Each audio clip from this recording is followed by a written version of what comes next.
5 legendary Marvel characters will have new voices in the upcoming What If series.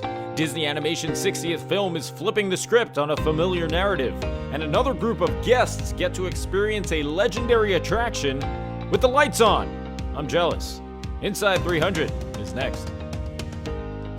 And a good Saturday morning to you and how you be. Welcome into episode 24 of Inside 300, presented by InsideTheMagic.com. I'm your host, Brian Perry. We are very trailer and Marvel heavy on this July 10th edition. So without further delay, let's start the clock and get underway. Alright, so we'll start with the trailer for Marvel's new animated series, What If. That got many fans both excited and emotional about the upcoming show on Disney+. It will feature the voice of the late, great Chadwick Boseman, as he recorded his lines for Black Panther prior to his passing in 2020. While many Marvel fans were thrilled to see so many characters crossing over into storylines that they never could have imagined, people may be surprised to hear that not every MCU actor will be portraying the characters that they brought to life. As reported by Variety, Iron Man, Steve Rogers, The Collector, Doctor Strange, and Captain Marvel will be appearing on the 10-episode series, though with different voice actors. It's interesting to note that Benedict Cumberbatch and Brie Larson are lined up to reprise their roles in future MCU films, as Doctor Strange and Captain Marvel respectively, though simply won't be lending their talents to this project. Iron Man, on the other hand, is no surprise, as Robert Downey Jr.'s contract, and perhaps desires to continue playing Tony Stark, have expired. Marvel's What If releases this August. A few weeks back, we covered a story about people getting evac'd off of Tower of Terror with the lights on. Pretty much my dream. Now it's another Disney attraction, giving guests a unique look at something often unseen. Just a few days ago, Pirates of the Caribbean at Walt Disney World ended up getting stuck for an extended amount of time, leading to the attraction turning on the floodlights. The Disney Movie Guy on TikTok posted this pair of videos that shows the backup of boats near the En Fuego scene towards the end of the ride. Guests were eventually evacuated from the legendary attraction. Cast members at Pirates oftentimes have to throw on some knee-high waterproof boots to trek their way towards guests stuck in boats in order to aid in evac attempts. Those of us who weren't lucky enough to experience this normally unseen portion of the ride will have to wait for our behind-the-scenes look at Disney World when the new show Behind the Attraction premieres on Disney Plus later this month.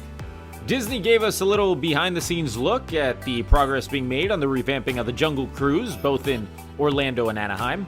Among the new scenes are one with monkeys on a partially sunken boat, a redesigned Trader Sam's gift shop towards the end of the attraction, and updates to the famous scene with the humans gripping onto the pole to stay clear of the predators below. The new updates to the attraction have little to no correlation to the storylines in the upcoming Jungle Cruise film starring Emily Blunt and The Rock, but the movie does base a lot of its story off of the original ride. Disney released their first look at their 60th film, Encanto. We're back to musicals for the House of Mouse after Raya and the Last Dragon featured no singing characters. Lin-Manuel Miranda, star of Drunk History, and some other things you might have heard of, heads the soundtrack, which already sounds extremely fun and promising. The story follows the Madrigal family in Colombia, where every member has a magical talent. Could be super strength, could be shape-shifting, but for the main character Mirabel, it's nothing.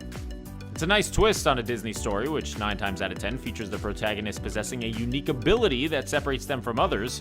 You know, there's been mermaids, ice powers, demigods, wayfinders who can manipulate water. Now, we've flipped the script. But don't tell Mirabel that. Gift or no gift, I am just as special as the rest of my family. Who wants more pink? All right, guys, where do I drop the wagon? Maybe your gift is being in denial. The film is directed by Byron Howard and Jared Bush, both coming from the greatest Disney film of all time, at least according to me, Zootopia. Lynn and the Zoo Gang. My excitement is through the roof. Encanto releases this November. To the seas we go and the brand new Disney Wish. The company made some announcements regarding the dining on the upcoming cruise vessel, which will begin setting sail in 2022. First off, we'll discuss Avengers Quantum Encounter, which is an ambitious dining experience that will assemble the world's mightiest and tiniest heroes with world-class cuisine. Based on the preview video from Disney, expect to see some funny, disproportionate-sized food items a la Avengers Campus when you're eating alongside Ant-Man and the Wasp. Along with the full-scale dining experiences, Disney also released information on quick service aboard the ship. Marceline Market, named after Walt's original home of Marceline, Missouri, will house 10 quick serving stations themed to 10 different Disney films. Sounds pretty cool. And just like that, we are done with episode 24 of Inside 300, presented by InsideTheMagic.com. I've been your host, Brian Perry. If you like what you saw, be sure to subscribe. Click that bell icon. This way you're notified every Tuesday, Thursday, and Saturday morning when we come to you with brand new episodes. I'll see you next Tuesday, next week. And until then, bye-bye.